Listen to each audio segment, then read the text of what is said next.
Cool. Well, James, welcome to the show. Thanks, James. It's good to be here. Good to have you, man. So this is the people of Utah. Let's start with where you came from and how you ended up being here in Utah with us. Yeah. So, technically, I was raised right here in Utah. I grew up in the Mill Creek area. I was born in California, and then at about a day and a half, 2 days old, I was adopted by a family in Utah, and I've just been here ever since. I've loved it. I haven't left because I still like it. 100%. So California to Utah. Have you gotten connected with your birth parents at all? Anything like that? I haven't. My dad and I have done some searching for my birth mom, unsuccessfully. We've checked a lot of records and things like that, so we know that she's alive, but we haven't been able to find her. I guess the last thing to do is like a 23andMe. That's DNA thing. Yeah. Interesting. Okay. So are you would you say you're actively looking, or you're just kind of like, I don't know, gonna get to it when you get to it? Yeah. I would say a few years ago I was probably more actively looking, and not to say that I'm not interested now, but I think that there's been some distractions of life that have come up, just between work and life has happened. Sure. I think a few years ago I was probably a bit more, what's the word I'm looking for? I guess focused in that area. But right now, if it happened, I wouldn't shy away from it. But if I'm not like every single day, scrolling, trying to find new ways to find her or whatnot. Yeah, I'm sure it'd be interesting too to think about that. Like, I don't know, just there's the idea of. I don't know. A lot of times we get way excited about the idea of things versus the actual thing. So maybe the idea of like discovering your birth mom could be something way exciting, and then I don't know, like maybe it would be underwhelming, overwhelming, and maybe it'd be a tough thing. So interesting. Okay. Yeah, no, I've definitely had a lot of friends who've like met their birth parents, and they were like, "This is not what I was expecting." Yeah, they're kind of expecting kind of like this like fairy tale, like long lost, like let's run 4 blocks and give each other a huge hug, and it was not that. So do you know why you were put up for adoption? Do you know any of that background? Yeah, so when I was born, my birth dad was in jail. And my birth mom kind of knew that she kind of felt that God had wanted me to have a better opportunity at life. And she said, she's within herself, she was like, I can't offer this baby a good, what he deserves if he stays in this home. I had a few other siblings that she kept, and I think there's even some siblings that have come after me. I'm not sure if she's put up for some adoption or, I don't know. I'm not connected. But yeah, it really was just her just saying, what, I feel like this baby deserves a better chance than what I can offer. Okay. So I know your parents adopted other kids. Are any of the other kids your parents adopted your biological siblings? They are not. Okay. Yeah, so out of all 8 of the kids, not a single one of us is biologically related. So all adopted from different parts of the country. Just a hodgepodge of genes. Yeah. Have you been able to connect with any of your biological siblings at all? I haven't. Dang, nothing, dude. Right. Kind of a dead end. I've had friends and siblings who have been able to find their birth families just like through social media.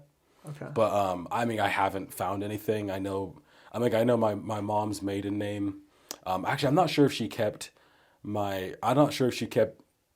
her at the time when she was married. It was Martin, but I'm not sure if her and my father or my birth father are still together, or if she kept that name or whatnot. So and unfortunately Martin is a very, very common last name. It's like looking up Smith in Utah, Smith in Utah. Yeah, that's a tough one.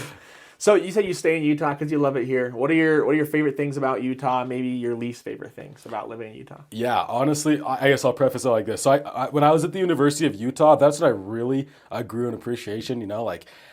Growing up where you grow up, you kind of just think everywhere is kind of like that. You see videos and pictures, but you're kind of like, oh, everyone does the same stuff. Mm-hmm. But when I went to the University of Utah, I met so many people that were like, yeah, man, like I used to spend my weekends, like we just would party and drink because it was the only thing to do. But now that we're in Utah, there's so much to do. We don't have time for that. I love being in the mountains. For Valentine's Day a few days ago, my wife and I, instead of going to a big fancy dinner, we were like, well, what if we just went to REI, got you a ski bag, and we just hiked up Mill Creek Canyon and skied? I saw the Instagram, dude. It was wild. And so we just were like, yeah, that honestly, that's like the perfect Valentine's Day gift, to each other, is getting out and making a memory and having a good time, and just enjoying the creation around us. Good for you. Okay, that's awesome, man.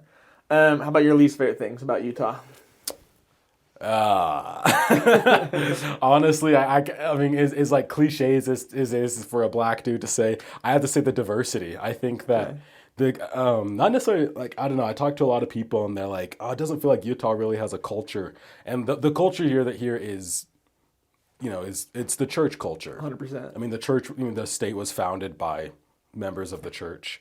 But growing up here, just so little of the state was black, and even now, I mean, I was here when the state was less than 1% black, and now that the state's almost 4% black, it's it's different, but I would definitely have to say, like, I wish there were more brothers out there, 100%. So tell me, I mean, you talked about it before with me a little bit, but what was it like, go in as much detail, little as you want, growing up in Utah black?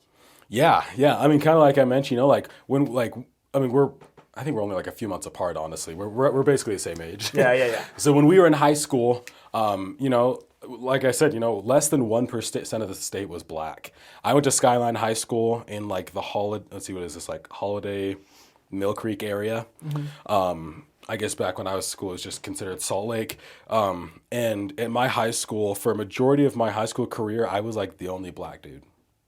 My little sister went there for a little bit, but she ended up going to another school just because, unfortunately, due to just some race issues, the school was like, probably better if you went to another school. So she did.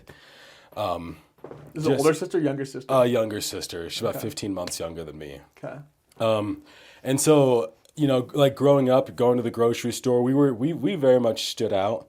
We'd be walking around and people would very much stare at us, and my mom, we'd be like, why are people looking at us? My mom would always, she'd be like, it's just because you're so beautiful. She did a good job of letting us know, like, it's not your fault. Yeah. Yeah. Interesting. And I think, I mean, I often but I often think that growing up, and maybe even now, I'm probably one of the first black dudes or black people that a lot of people here have met. Especially growing up, yeah. Especially as like a teenager here in Salt Lake. Interesting. Okay. Yeah.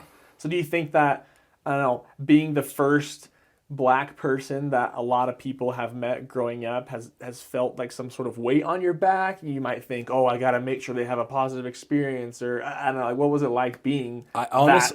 I don't know. Yeah, honestly, I would say that's honestly, I would say, yeah, that was a thing for sure, Not to say that, I am the first black dude that everybody's met by any means, but I guarantee that, well, actually, I know that I am, especially for like a lot of the younger kids. Sure. And again, 10 years ago or whatever, but yeah, it definitely was one of those experiences where it's like, like, I have to make sure, and I don't know whether this is healthy or toxic.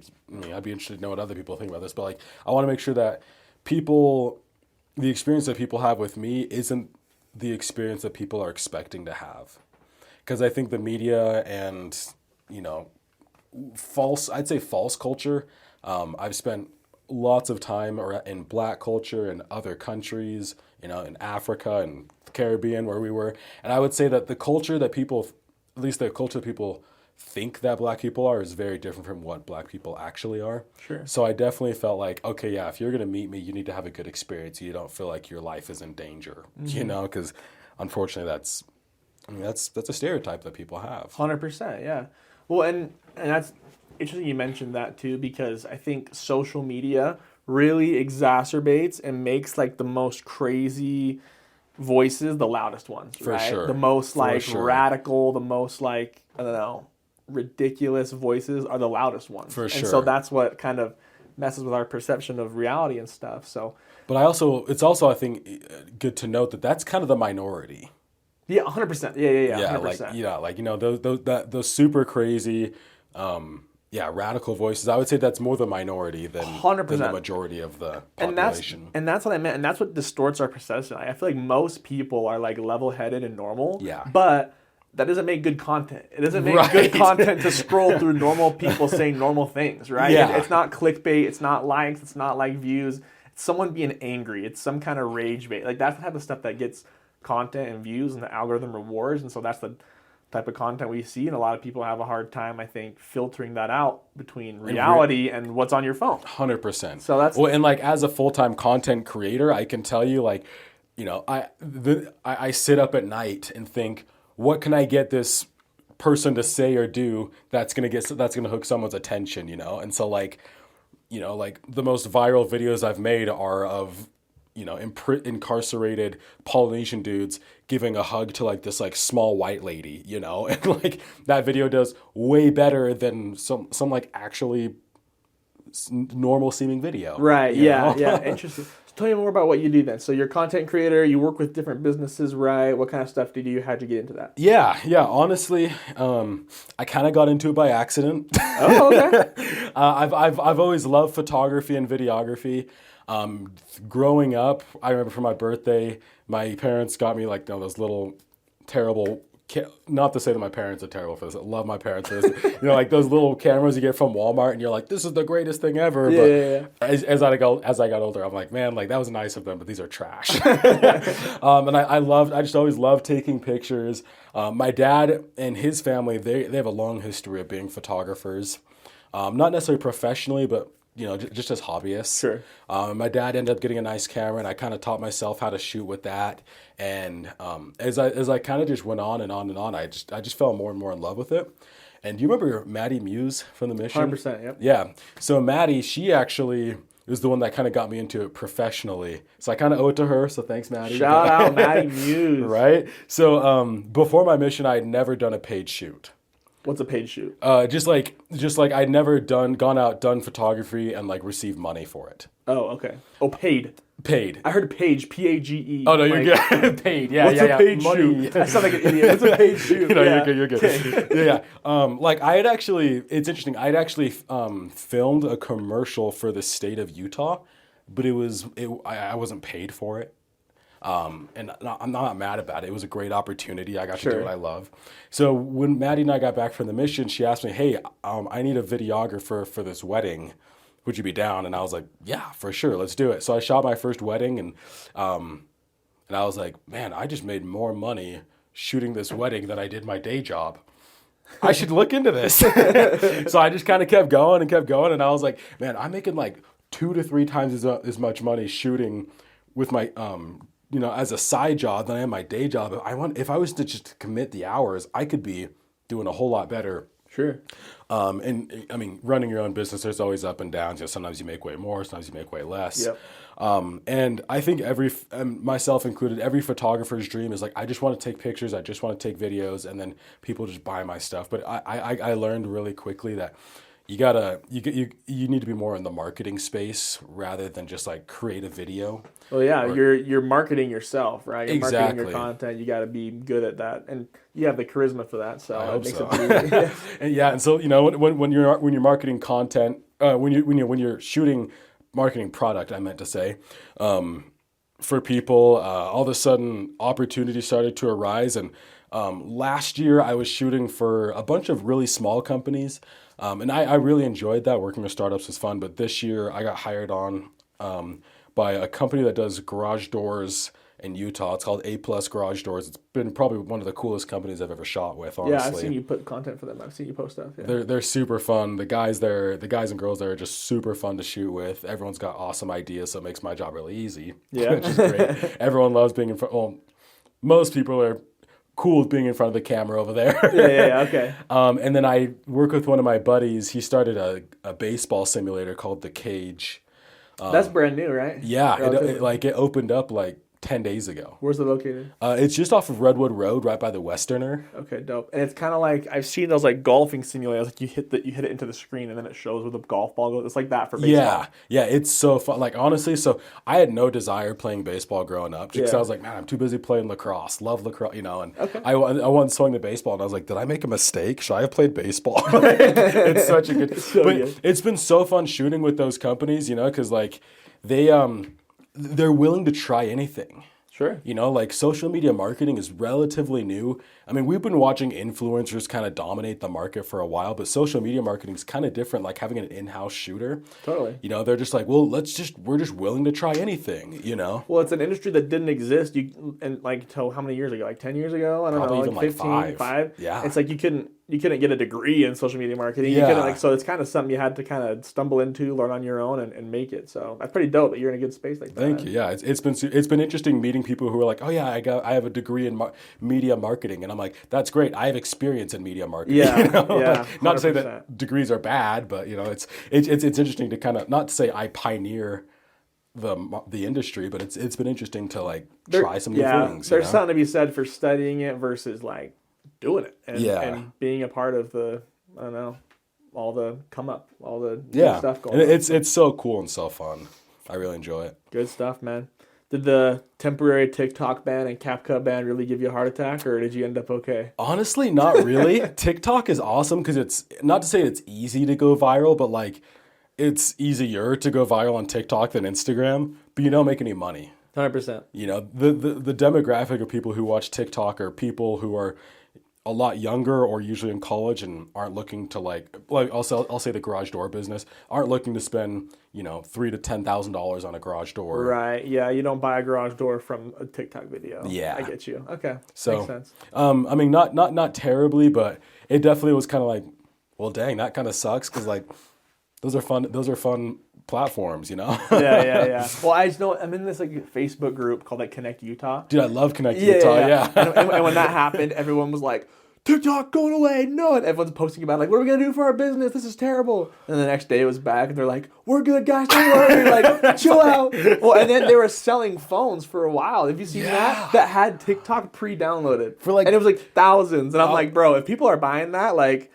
I don't know, man. That's the great thing about capitalism is there's a buyer, bro. The price is worth it, I guess. Right. But, I mean, dude, I'm thinking back to when I was looking at that, I was like Flappy Bird. Flappy Bird, exactly, dude. Exactly. I would pay good money for a Flappy Bird phone, honestly. Dude, Flappy Bird. Yeah, I forgot about it. So tell me more about your family. Your parents, they have some biological kids and some adopted kids, right? And your parents are white. Yeah. Okay. So kind of like a mixed house and stuff. Yeah. So my parents are white, but actually everyone is adopted. Oh, I didn't know that. They don't have any biological kids. Yeah, no biological kids. So there's 2 white kids. I actually don't even know. Let's see. I know I'm full black. I think my older sister is full black, and then like most of the others are pretty mixed. How many others? How So I guess in terms, to put it like simply, there's 2. I'd say 2 white kids, and then there would be 6 black. Okay. Or at least mostly, at least half. It's a big family, bro. Mostly black, I'll say. Sure. They look black. Okay.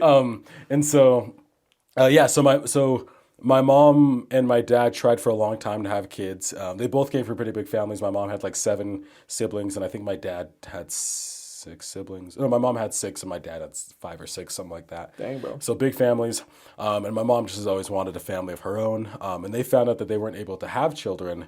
And my mom was like, cool, that's not going to stop us. And my dad was like what? And they just started adopting. And after the first couple, they realized that that's how they were going to build their family, was adopting. And after a while, my dad was just, I mean, my dad's always been a good sport. We always like to joke that my dad was kind of like another one, you know, feeling like DJ Khaled over there. And another one. Right? That's sick, dude. After it's kind of, we always kind of, we kind of joke about it. We kind of give my mom a hard time because, so I'm number 7, and my mom, you know, my dad is kind of like, there's got to be a cutoff, you know, like there's got to be a cutoff here at some point. And my dad was, he came home from some church meetings, and he walked into the bedroom of my mom crying, and he just turned around and closed the door and left. He was like, I just know. He wants another one. That's crazy. Wow. No, but it's been super fun. I mean, every family has their ups and downs. No family looks the same, you know, and we've definitely had our ups and our downs, but overall, I love my siblings, and they're good people. Good stuff, man. So were all of you adopted like pretty much at birth, or were any of your siblings like foster kids who were a little older than that? So all of us were adopted at birth. Okay. My mom actually did foster a few kids for a little while. But she said, the way that she explained it is that with all of her children, every time she received a child, she really felt like a spiritual connection. Like God was like, this is your child. Mm-hmm. And there was a couple where she was like, we really, really wanted these to be part of our family, but we just didn't feel like God gave us the confirmation that was, you know, they were supposed to be part of the family. Interesting. Okay. And those kids ended up getting placed with for adoption, and I mean, we don't have contact with them, but I can only imagine, that God at least outlined a path that would have been somewhat successful for them. Okay. So yeah, all of us came in and we were babies, but there were some fosters. Okay. So I mean, you mentioned you served a mission. You grew up in a house very religious and stuff. How has faith or belief in a higher power impacted your life? Yeah, I would say it's honestly the reason I made Okay. it. The Yeah, a connection to a higher power, to a deity, has honestly been the reason that I think that I've been able to navigate this journey that we call life. Growing up a minority in Utah definitely has its struggles. Definitely felt like an outcast a lot of the times. Definitely felt like I didn't belong. Was told I didn't belong. Things like that. But I think being able to rely on and feel the love of a higher power that wasn't me by any means. Sorry, my phone is just falling out of my pocket. Feel the love of a higher power was very, very helpful. Interesting. That's really interesting. Not all of my siblings still either believe in or are affiliated with religion, but it's definitely been something that's helped me, I guess, kind of stay on the path, and not make some of the crazy life decisions that you see some people make. Sure. I haven't felt the need to, I guess you could say, like, explore the big crazy things. Not necessarily say that those things are bad. Everyone learns in their own ways, but I've really felt like God has been like, hey, you can do these things and suffer the consequences because every action has a consequence, or you can learn from the consequences of these other people, And I'm grateful for people who have made mistakes because I've been able to learn from those mistakes. But I really feel like my connection to God and Christ they've been able to show me, like, you don't have to suffer in those ways. You're gonna suffer because it's life, but you don't have to suffer in those ways. That's a very cool perspective, man. Thank you. So, I mean, you've mentioned to me before that, like, growing up, a lot of, like, the racist abuse you received, you for a long time were like, you were not proud to be black. And Yeah. You like really like hated that about yourself until you were much older and stuff, right? Yeah. I think it'd be important for people to know, because when you were first telling me about all this, I was really surprised about, like, how prevalent racism still is and stuff. A lot of the stories you were telling me, I was really shocked and stuff. And I think it's just because it's not anything I've ever had to think about or worry about. Yeah. I just kind of see it on, like, movies and stuff and think of it as, I don't know, not as big of a deal as it really is and stuff. But tell me about growing up, all that stuff. Yeah, for sure. So, I mean, I guess to, like, kind of start it off, I remember, like, growing up, you go to your birthday, you blow out the candles, everyone's like, make a wish or whatever, and I remember probably up until I was like, well, honestly, up until I got back from my mission, my little sister and I, we'd always kind of, we were always pretty tight, and we talked through hard things, and kind of try to figure out, like, how can we navigate and, not, I don't know, make better decisions. Well, and there's only so much your parents can do because they aren't black, right? And so Right. there's as much preparation as they can give you for the world, but I don't know. Right. Well, and I think that every parent, every child, I would be surprised if there's anyone on this planet that has never been scared to tell their parents something. Sure. And I think that's probably, so, I mean, anyway, so yeah, so, like, my little sister and I, like, up until we were honestly quite a bit older, like, I can promise you that almost every single birthday wish that I had, or a lot of those, anytime I got to, like, wish on a shooting star or whatever, I honestly wish that I wasn't black. And a lot of that had to do with, I'd say, mostly insecurity. Now that I'm older and I understand myself and I understand the world a little bit better, like, that's definitely not my wish anymore. Sure. I wish for lottery winnings, but but yeah, I mean, growing up, always feeling out of place. I remember being so excited to see another black person.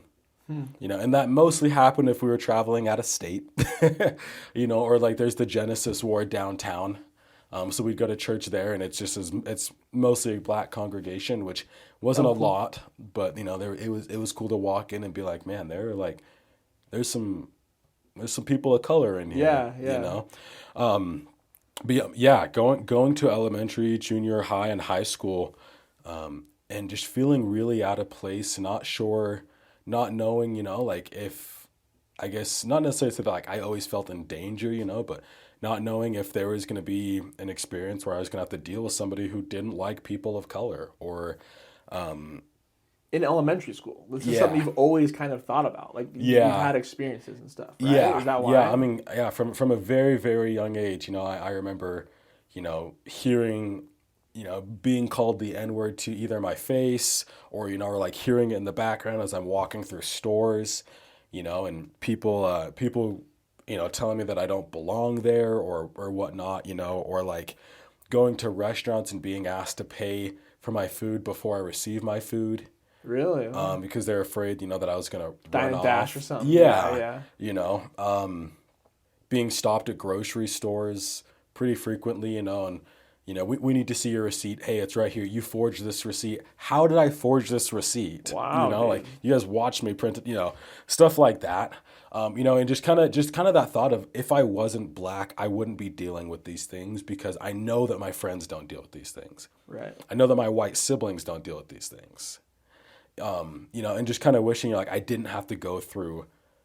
I mean, but we all have that thought, like I wish I didn't have to go through this right now. I wish I didn't have to experience these things. And Yeah. I remember honestly, until I stopped having that thought of I wish I wasn't black, blaming it on my birth father, honestly.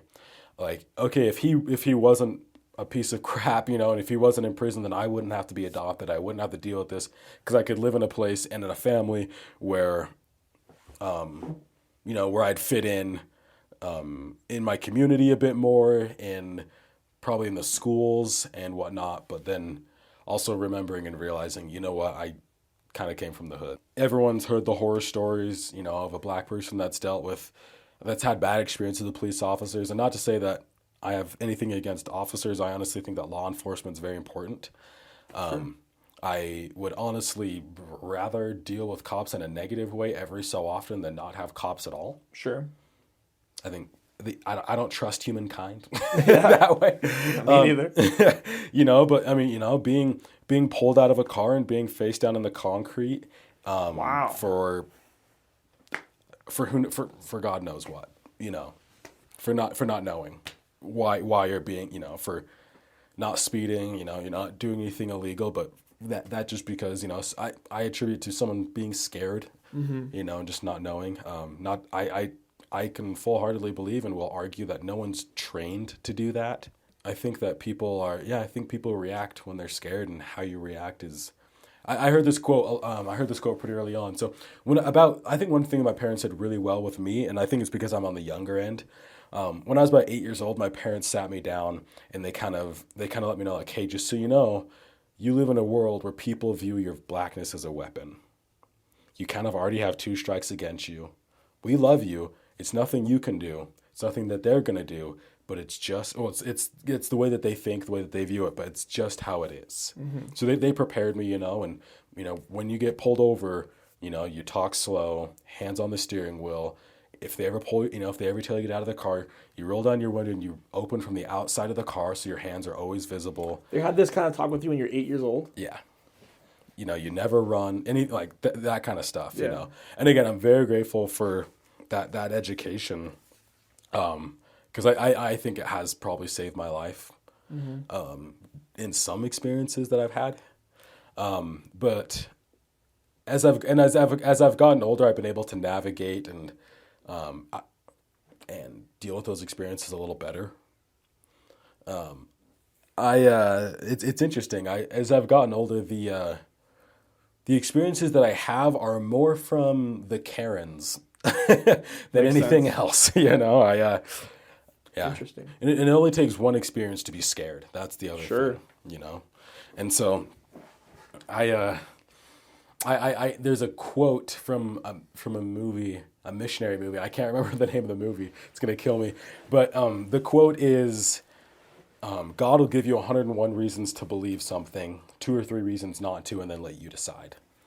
And I like to take that quote and apply it to like basically every aspect of life, right? Like I can have I've probably had 50 to 100 interactions with a police officer whether it was, being pulled over because I was speeding, or whether just because, there's police officers in our schools, or at least when we were in high school, or like you run into them at the store or whatever, but I would say it's probably the 5 or 6 bad interactions that give you that perspective. Give you that idea, yeah. Yeah. Okay. So with all of this context and background and stuff growing up, how do you, I don't know, navigate life now? And what's like a call to action you have? I mean, I don't think racism is going to go away in our lifetime, right? Like, how can we improve? I don't know, do our part. What's the next thing moving forward?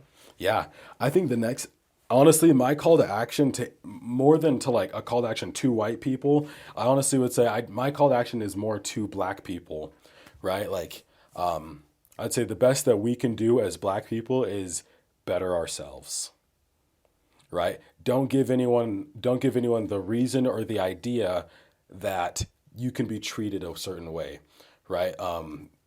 If you want someone to treat you really well, give them a reason to. So switching gears a little bit, what's a piece of advice you've received before that's really changed your life? Yeah, this came from Adam Sandler. Okay.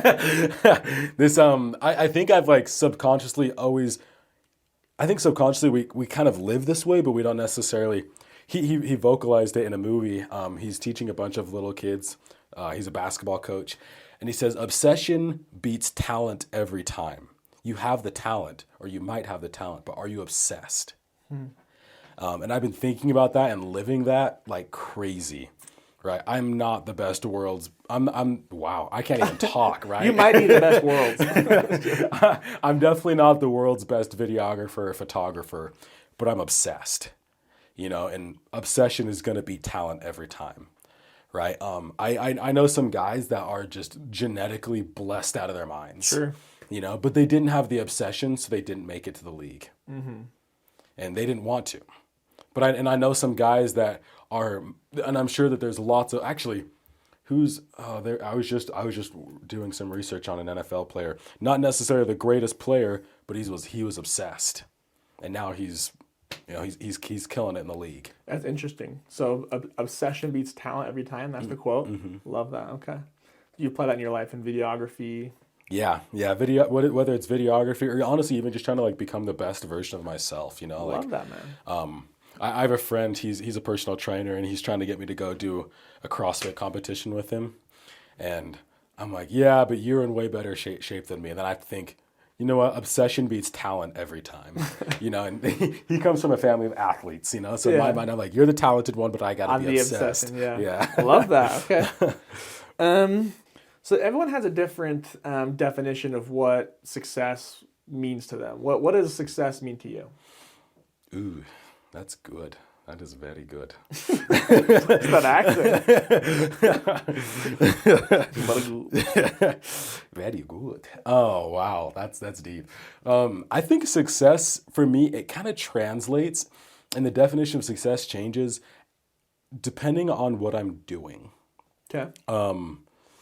I think it's so easy to get locked into analytics and to say, well, hold up, if I'm putting in X amount of hours, I want to see X amount of result. But that's just not the way that we can measure, especially like in advertising, especially, right? Because we'll say like in the home industry, right? For someone that wants to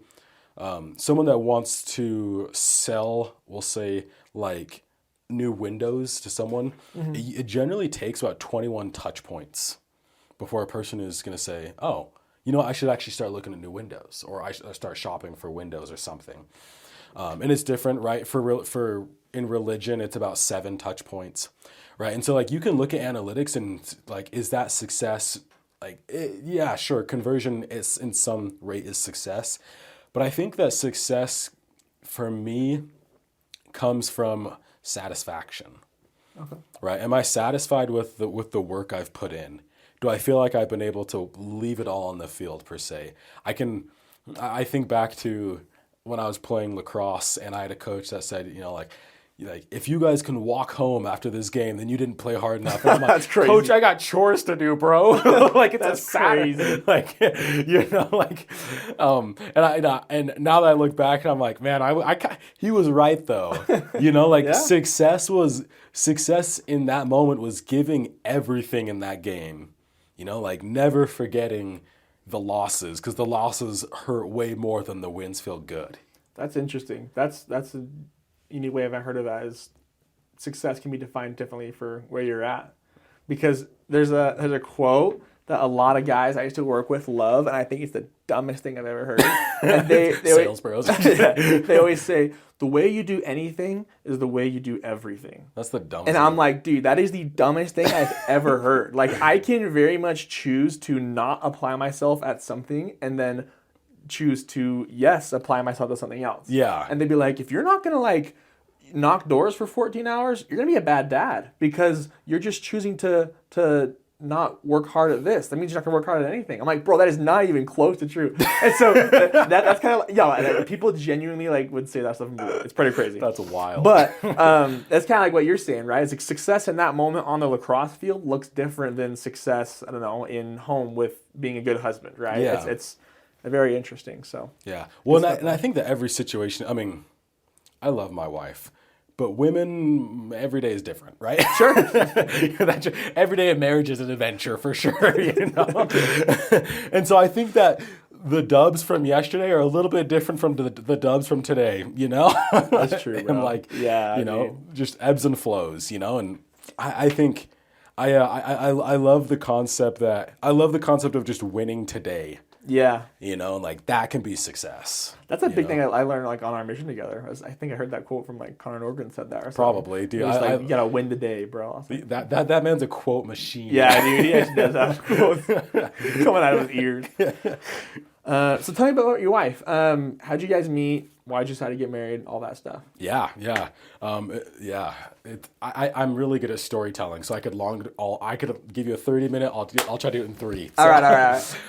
So we met in 2020. I was actually engaged to another girl in 2019, and that didn't pan out.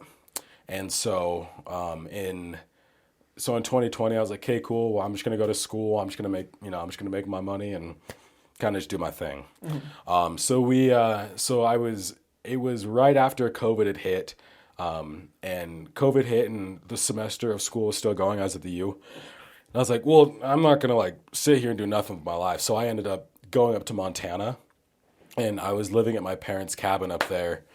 And at the time I was like, well, I'm like freshly single. I just want to like meet and kiss girls. You know? And so, Live it up, bro. Yeah. So I hopped, like very not COVID friendly, but so I hopped on the online dating apps, you know, and I matched with, you know, I mean, you can imagine, you know, a 20-mile radius in Montana is like 7 people. So, so I matched with everybody that I could and eventually started expanding into Idaho. And I just went on a lot of dates and was just kind of meeting people. And I honestly really wasn't looking to like meet and like date. Yeah. But man, what a weird time though. Right? Like, COVID summer. And just for you to be like living out of state, like so isolated in a cabin or whatever, right? Like, dude, I will say, COVID summer was dope though. Yeah. Probably one of my favorite summers. I had a great time, bro. I flew round trip. Shoot, this might not have been COVID summer. This might have been like COVID fall or something. I don't know, but I flew round trip from Vegas to New York for like $85, bro. That's not even crazy. Joking, bro. With a couple of friends, we're like, bro, who cares? Let's just do it. We got money, like just land in the airport, don't even leave the port, and just leave again. Yeah, we're like, what are we talking about here? Right? So, okay, right. Dude, so I can't even go to McDonald's for $85. Yeah, that's so true, dude. My grocery bill just for eggs at $85. Bro. Seriously, for real. Okay, so COVID summer, you're up in Montana, you're swiping on Mutual or whatever. Yeah. So we were on Mutual, and she came up, and I was like, yeah, she's cute, and so I swiped, and we matched, and I was like, that's crazy. And then I looked at she was from Utah, and I was like, ain't no way. I'm not like, that's way too far. Yeah. You know, I'm not driving across state lines. Well, that many state lines. Yeah. And so And honestly, the spirit just kind of kept working on me, and I was like, I'm not driving down to you. Plus, that's creepy, you know. I was like, hey, baby girl, like I'm finna drive 5 hours to go on a date with you. How you feeling about that, you know? And she, you know, like that just sounds weird, you You're know. like, oh, she's gonna think I'm like desperate. Bro. That's what Like, I'm. Yeah, you know. And so, and so eventually, I just woke up one morning. I just was like, I felt really impressed that I had to go. So I messaged her and I was like, hey, look, I got to come pick up my boat from Utah, which I was true, but also like there was still ice on the lake. I didn't need my boat. It's also a great flex. I'm gonna be coming through your area to pick up my boat. So I was like, hey, I got to come pick up my boat. Do you want to go on a date while I'm there? And she was like, yeah, let's do it. So, and apparently at this point, I didn't know this at this time, but she had bailed on every single one of her mutual dates. Nice. So had she bailed on me, dude, I would have been livid. Heck yeah. I bet. And so I came down. We went on a date. We went kayaking for our first date because 2 days before our date, the problem is the only date you could do because it was COVID was hiking and anything outside. Sure. Which is like the scariest first date for a girl. It's a great point. Yeah. You know. So I was like, well, so 2 days before our first date, someone had murdered their Tinder date. And I was like, so that's all over the news. Yeah. You know, and I was like, well, I'm freaked out and she's freaked out, you know. So I brought some kayaks down from the cabin. We went kayaking and I was like, hey, look, if she wants to try to murder me, I want a chance to get away. I know I'm not going to try to murder her, but I need a chance to get away, you know, like. And so, so we went kayaking and it was great. And I was like, oh shoot, because I was going to drive back to the cabin that night because I was like, I have no reason to be in Utah. But the date went longer than I was expecting, and she was great. So I stayed another day, and we went on a date, another day, and then I ended up just taking the boat up because I was like, it's gonna have to come up eventually. And I didn't think I was gonna go on another date with her because I was like, again, I have to drive from Montana to Utah every time I want to see this girl. But I just was so hooked. Like I just started FaceTiming her, and I just was hooked. And so we just kept dating, and just Heck yeah. eventually I was like, you know what? Gas is so cheap. It's COVID. That's true. It was way cheap in COVID. I was driving a 4Runner, and it cost me $30 to fill up my tank. So wild times, right? And so I was like, why not? Yeah. I drove back to Utah every weekend that summer to go on dates with her, and then I was like, well, cool, I'm going to move back. And before I moved back, she moved to St. George. Wow, I didn't know that. So you were already long distance-ish, and now you're we just shifted. Same thing, yeah. And then we dated for 2.5 years long distance. And then all through COVID. And at that point, we were like, we can clearly talk because we're never together. Yeah. But we seem to make this work. Yeah.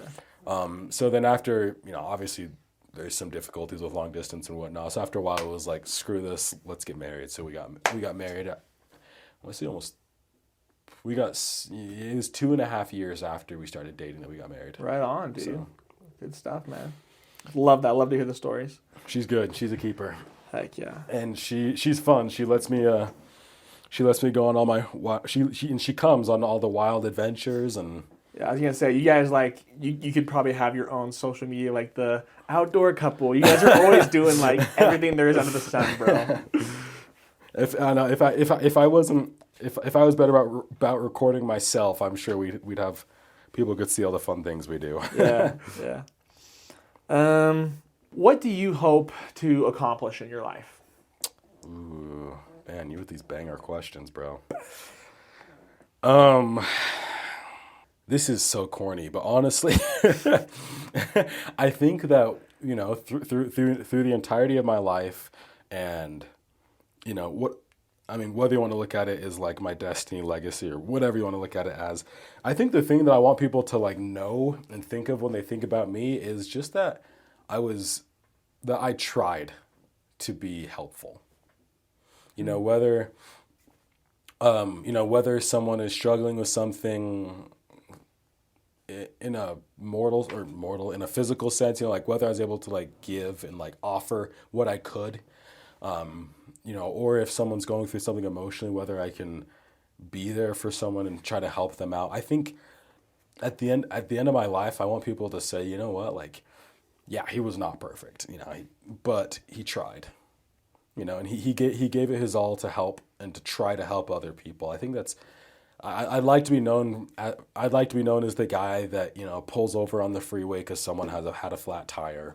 And even if I'm not So awkward you say that, because literally yesterday there was someone on the side of the road waving for help, and I was like, it's like, oh, that's it. It was like dark, and I was like, "What do you think, Bailey?" She's like, having the wife with you, that's different. "Yeah, that's a good different. point. That's a good point. I Yeah. don't want to jeopardize her safety." But yeah, Yeah. I was like, ugh.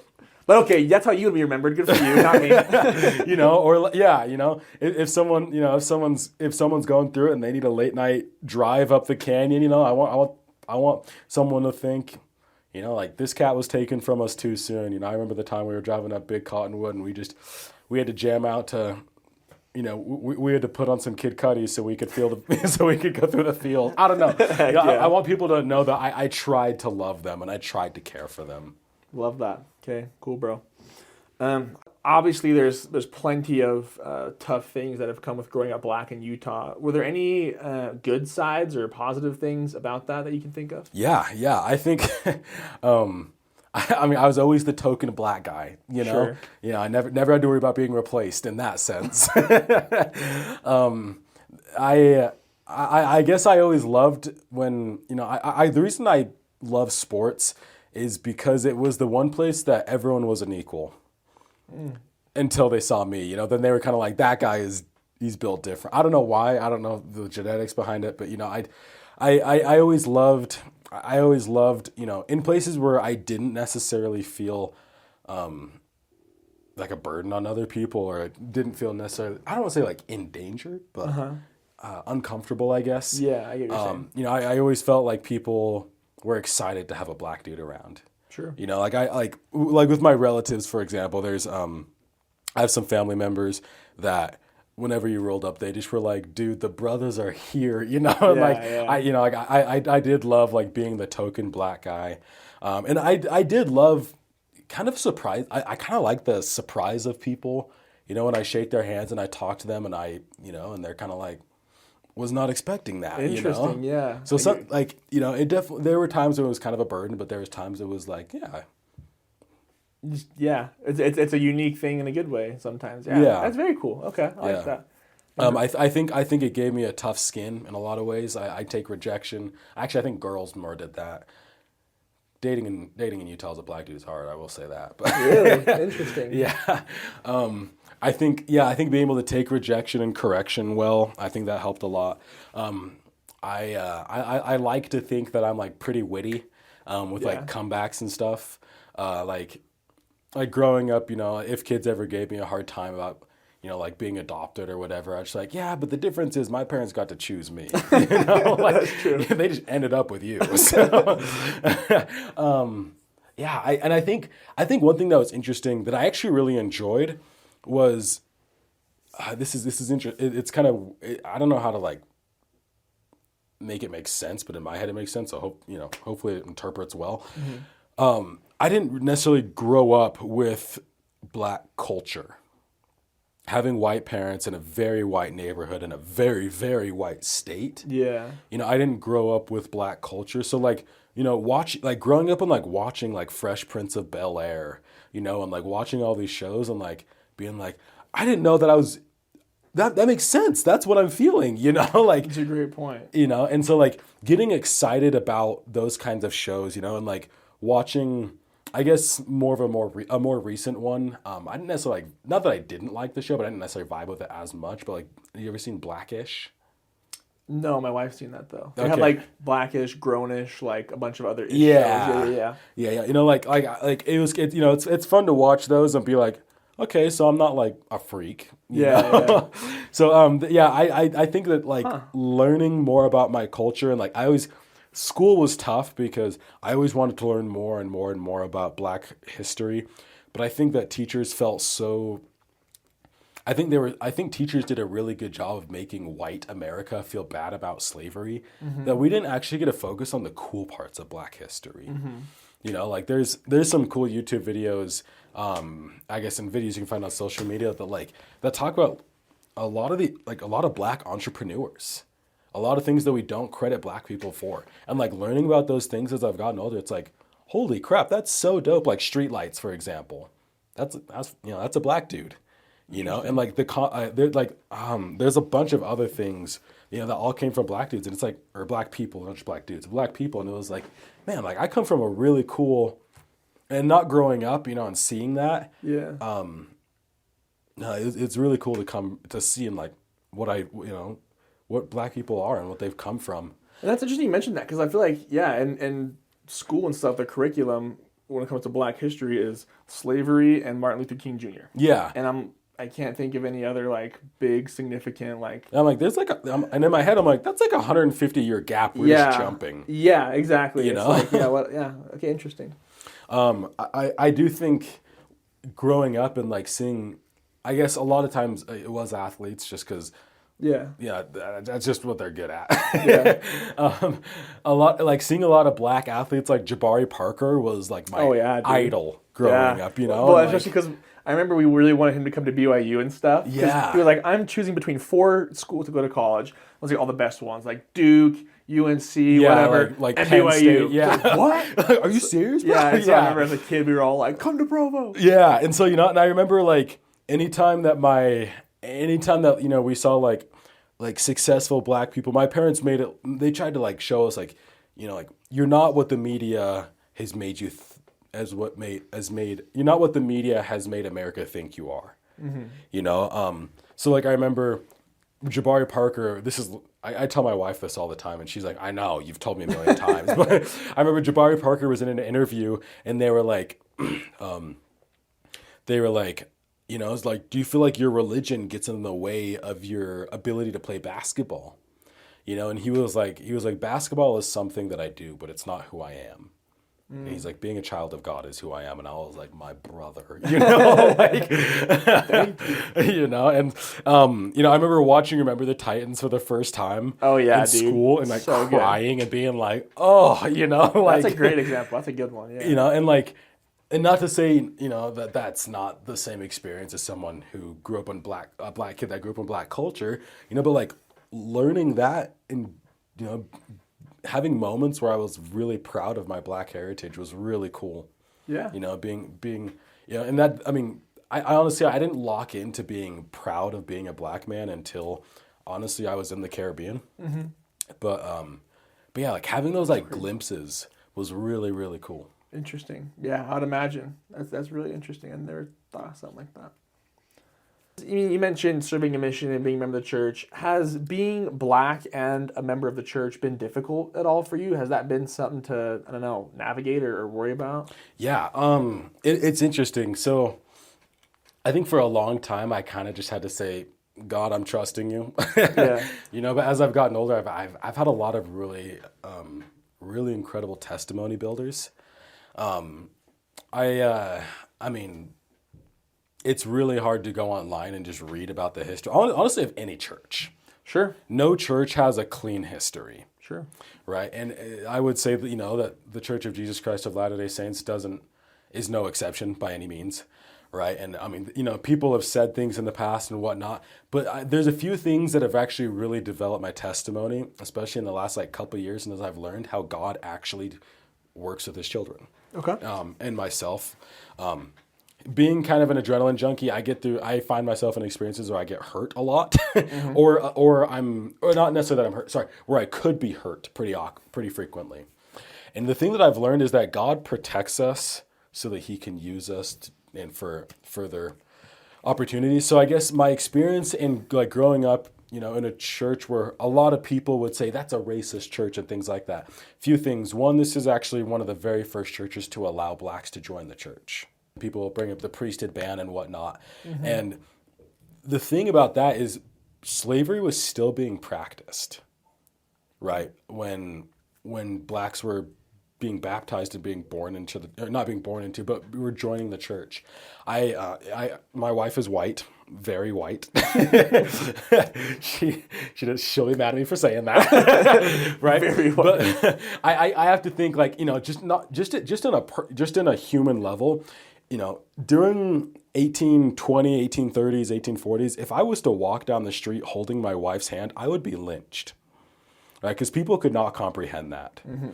right? And so I often love to think that the reason God said, "Hey, you know what? We're going to," I mean, and this is kind of what makes sense to me. I'm not. This is not the doctrine. This is not necessarily every black person's testimony. But what makes sense to me is God wants to protect us, and the best way that He can protect us is by keeping us alive, right? So we can learn in this life. And if I was to walk around the streets 200 years ago and say, I hold the priesthood of God, the Melchizedek priesthood, that was the same priesthood that Jesus Christ used, that's very dangerous. Yeah, if holding a woman's hand was going to get you killed, then I'm sure something like that would have been crazy. So that's a great point, is that the time, like people weren't prepared for that. Yeah, God was ready for it, but like people weren't ready. Right. That's interesting. Okay. And Joseph Smith, he ordained black elders. Brigham Young, you can say what you want. I have my own thoughts on all that. Long story short, I strictly think Brigham Young was called to be the prophet because he was the only person crazy enough to lead the saints across the country the way that they had to, right? Okay, cool. But I mean, even Brigham, said that, what's his name? Elijah Abel was like one of the most amazing elders that the church had ever seen and might ever see. Right? And so I do think that a lot of the ban, and I guess you could say the discretion of blacks in the church had to do with protecting black saints. And I would say that a lot of the other stuff that went on, that's just racist history. Right? I mean, if you want to talk about religion and blacks in other churches, it gets nasty. Interesting. Absolutely disgusting. Not to say that this is, not to say that the Church of Jesus Christ is different because it wasn't, they weren't as brutal, but I strongly believe that God looks out for us and protects us, and that was the way that He protected the early black saints. That's cool. I appreciate your perspectives on that. Yeah, that's never considered things like that. Jaman. He is so funny. Did you ever? Okay, so we started mentioning the Caribbean. Did you ever have like I don't know, like accidentally like speaking the accent, or even like when you got home, was that a thing for you at all? Or yeah, dude. All the time. I remember like the word. I was reading some verse from the New Testament, and it was like become a new creature in Christ, and I said creature, like, become a new creature, and this guy was like creature, and I was like what? And he's like creature. I'm like. Creature. I didn't even notice. This is so funny, dude. That's so funny. It's something that I do, which is like way bad, but I just like slip into accents without like even thinking about it, and it's not like a making fun of people accent. I just like wherever we're at, people are talking in an accent, I'll like pick it up. It's weird. Yeah. And so we love that. We love those people. We love the culture. Like so funny. But yeah, it's like become a new creature in Christ. He's like. Creature. I'll never forget that moment. Well, even my dogs, when I train my dogs, I sometimes use Caribbean commands on them. Like what? like if I'm trying to tell them to go somewhere, or like I'm like come now, or like come now, or like me I'll give you licks. Yeah, or like or if I'm telling you to go away, like go on. Yeah, go on. Go on. Go on out of here now. That's so funny, dude. Cool. Anyway, yeah. All right. Go ahead. So, you grew up in Orem? Spanish Fork. Okay. A little more south. Utah County, yeah. Yeah. So growing up in Spanish Fork, and then, serving a mission in the Caribbean, I'm assuming that not necessarily that there was like culture shock per se, but what were your thoughts as you went from like, it's Utah, predominantly white to like an island that's 99% black, you know? Well, it was definitely culture shock, man. It was crazy, especially because it's English speaking, and I didn't know what anybody was saying for the first week, bro. It's English, but it ain't English. Well, and each island had a slightly different accent. Dude, that's so it was crazy. It was weird. And so I like every island I went to, it took me like a week to like kind of get into it and stuff.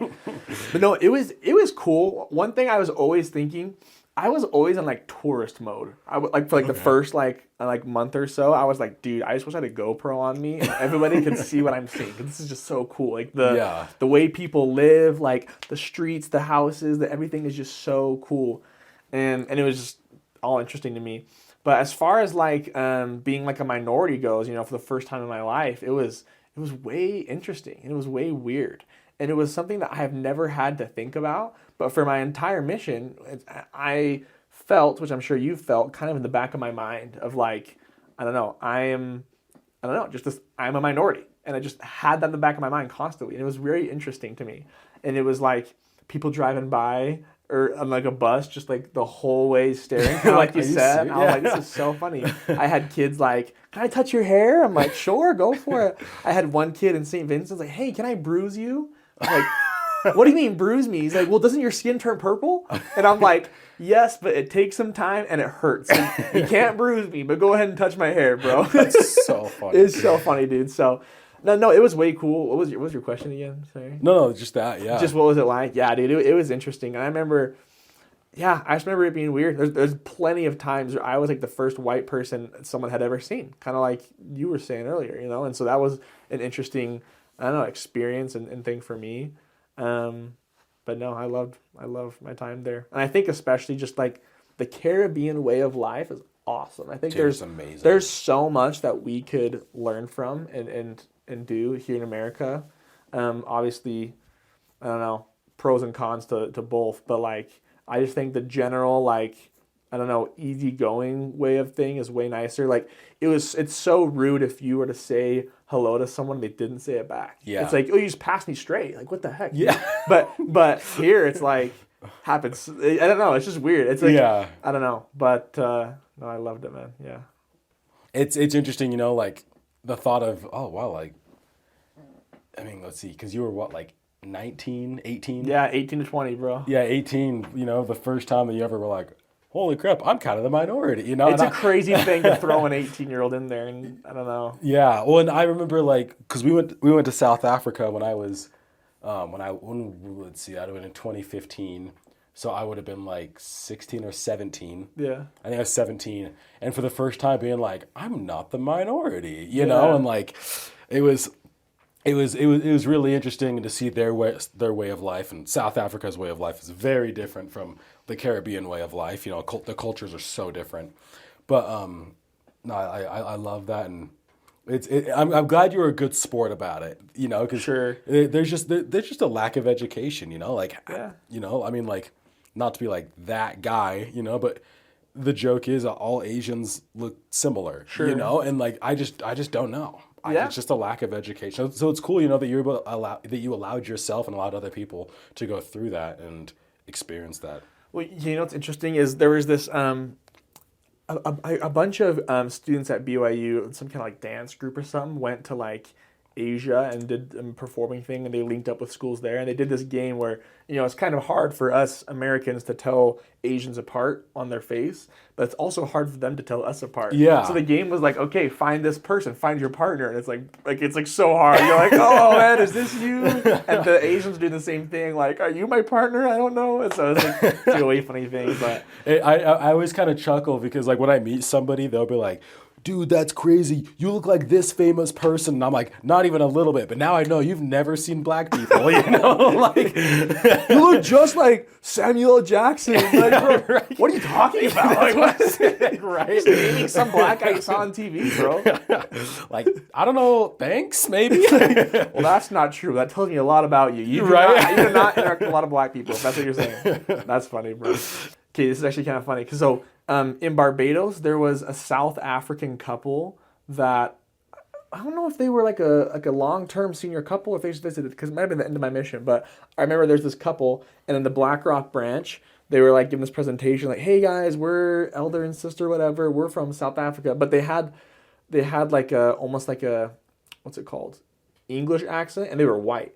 South Africa is known as like the Rainbow Nation or whatever, because there's like all different colors. And so they're like, we South African, we the Rainbow Nation, Nelson Mandela, and other people like, you're not African, you're white. And they're like, no, we are African. And the members are like laughing at them, like, you're not African. Like, look at you. They're like, no, we promise, we are African. Like, That's awesome. so they're like, no, you're not. It's the funniest moment of my life. that's I was just so sitting there funny. like, what is going on? They're trying to say like, hey, we're African. They're like, no, you're not.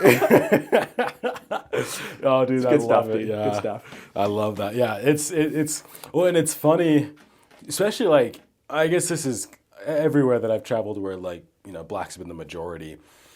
It's funny being in like the Caribbean where like, oh, the light skinned girl down the road. Yeah. And like light skin to us is like white girl, but light skin to them is like, well, it's not white, it's still black, but it's yeah. You know what else I find interesting that I never thought of until then is like white people want to be more tan, right? Yeah. And like dark black people want to be more light skinned. It's like everybody wants to be like right in the middle. Everyone's It's trying to kinda be funny. Zendaya. That's really what it is. Zendaya, yeah. I just thought it was way funny. It was like people would wear like they'd have like umbrellas in the sun because they didn't want their skin to get more black, right? Yeah. And then we were like, try to go out and tan in the sun to get more dark. It's like an interesting thing. It's well, like, I was joking with my boss the other day because we were talking to someone at a conference in California. I was in California like a week and a half ago for work, and we were talking about how we're kind of sick of the cold. I was like, but it's nice because I don't get darker. And she's like, see, that's the problem. I'm trying to get darker. I was like, and then the person kind of started laughing, and I was like, yeah, in the summertime, Carrie stands up and takes the sun, and I'm like hiding, yeah. It's real, bro. That's so fun, dude. Well, I mean, I'm a much better. I won't even say I'm a good asker, but I'm not a good answerer. So do you have any more questions for me? I guess. Nothing I can think of off the top of my head. Like, okay. I love watching your shows. Oh, I guess listening. This will be the first watch. Yeah, bro, huge. My media team putting this together, dude. This guy. Cool, bro. So yeah. I mean, I've loved getting to know other people and kind of hear their thoughts, but also I think my favorite thing is kind of just not wondering, but kind of seeing like what. Like what turns in your head, like what gets you thinking. So I've loved that and enjoyed that. So thank you for, coming on and letting me come on. Yes, bro. And like asking some questions and getting me kind of an insight, kind of like what are the things that James thinks about. Yeah, no, it's good. Appreciate that. But yeah, this is like a show that I've always wanted to listen to that never existed. So I'm like, I'll just see what people think. Yeah. You got to listen to. I used to record an episode the other day, bro, of a girl in my BYU class who's not a member of the church, but she goes to BYU. So that's pretty interesting. That's really cool. But she's from Poland, and she just moved here a couple of years ago to go to as a foreign exchange student in Utah, and she loved it. And so she stayed. She hasn't enjoyed the church. She still doesn't like the church, but she lived with devout members and loved going to church. And she was talking about how much she loved the meetings. She loved Relief Society. She loved hearing people's stories. It's very interesting, and she loves the American education system. She's like, dude, Poland education sucks. I love it. Yeah. So you gotta listen to that one, bro. Yeah, that one's sick. It's called Zofia. Zofia. Her name is Zosha. Anyway. Okay, cool. Well, James, thanks for coming on the show, man. Thanks for being a person of Utah. You're welcome to stay as long as you like. Bro, appreciate you. Thanks for letting me come on. You're the man, dude. And play. All right.